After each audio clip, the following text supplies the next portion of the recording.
Assalamualaikum warahmatullahi wabarakatuh.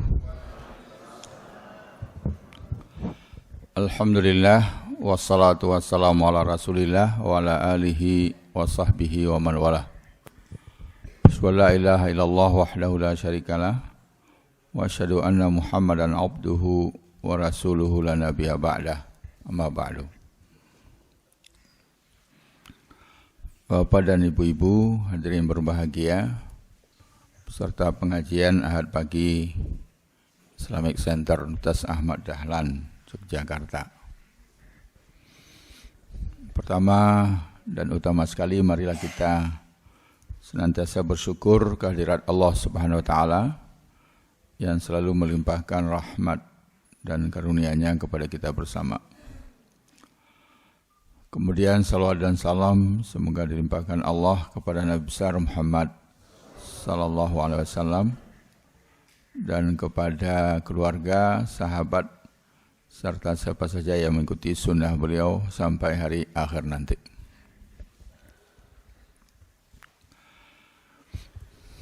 Kita bicara tentang kepemimpinan, ya, kriteria pemimpin di dalam Al-Quran. Pemimpin di dalam Al-Quran bisa menggunakan kata wali dan juga ada ulil amri.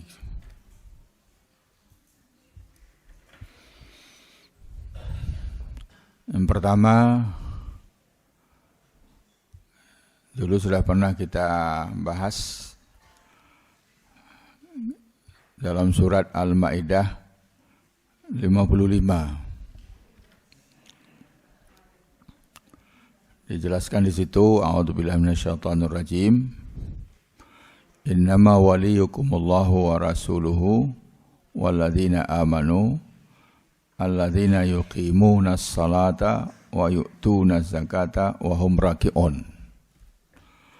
Pemimpinmu itu adalah nomor satu Allah, setelah itu Rasulullah, setelah itu orang-orang yang beriman, yang mendirikan sholat, membayar zakat, dan selalu tunduk dan patuh kepada Allah Subhanahu wa Ta'ala.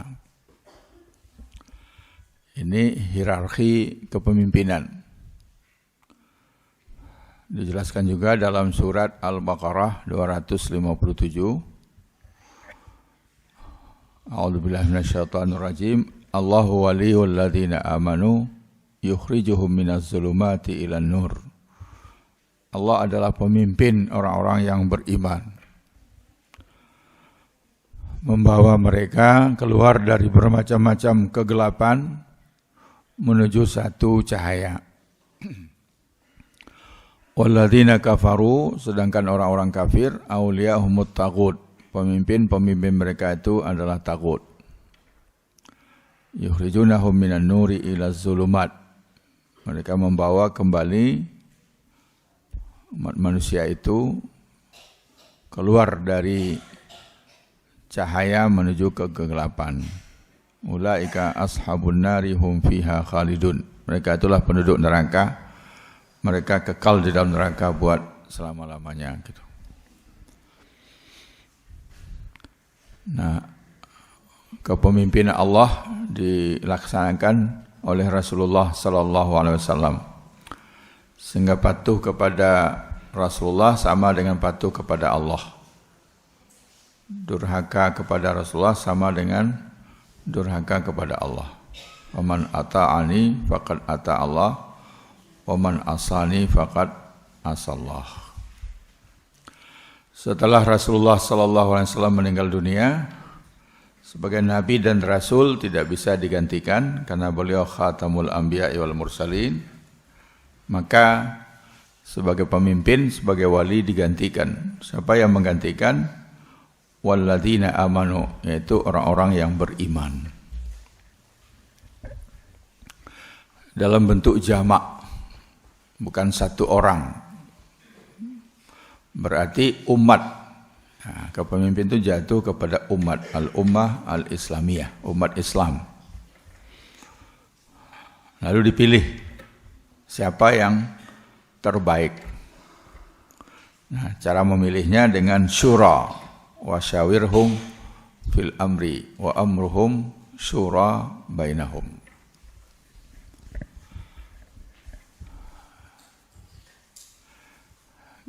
Teknis syuranya tidak ada. Karena kalau mengacu kepada syura yang dilakukan oleh Nabi Muhammad SAW itu beragam. Adalah kalanya Nabi hanya berunding dengan beberapa orang, tanya Abu Bakar, tanya Umar. Ada kalanya berunding dengan kelompok, tanya Muhajirin, tanya Ansar. Ada kalanya berunding dengan pemimpin-pemimpin suku. Nah, oleh sebab itu cara syura itu fleksibel. Yang penting substansinya ada dipilih dengan musyawarah. Nah, kita tahu kepala negara yang pertama terpilih ada Abu Bakar As-Siddiq sebagai Khalifatul Rasul. Itu diawali dengan insiden, tidak ada penitiannya, jadi tidak dibentuk KPU-nya, tidak ada. Karena Rasulullah meninggal, harus ada yang memimpin.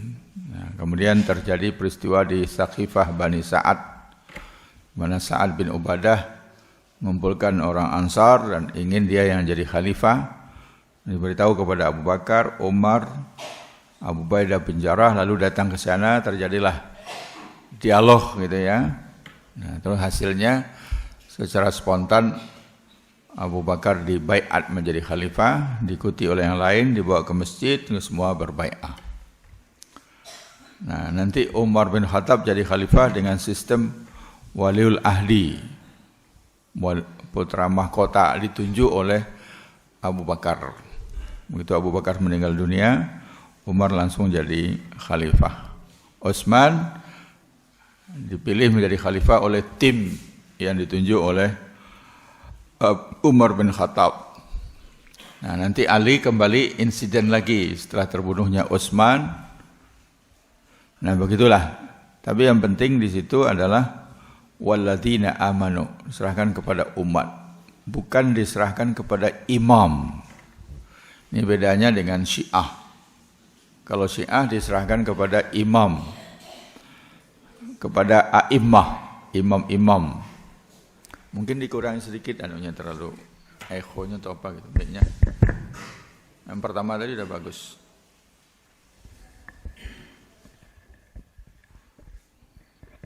Ya.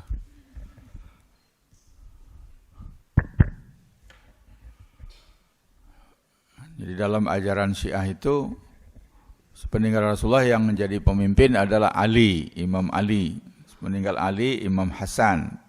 Peninggal Hasan, Imam Husain. Sepeninggal Husain, anaknya Husain. Meninggal anaknya Husain, cucunya Husain. Meninggal cucunya, cicitnya Husain. Terus sampai nomor 12. Nomor 12 masih kecil hilang.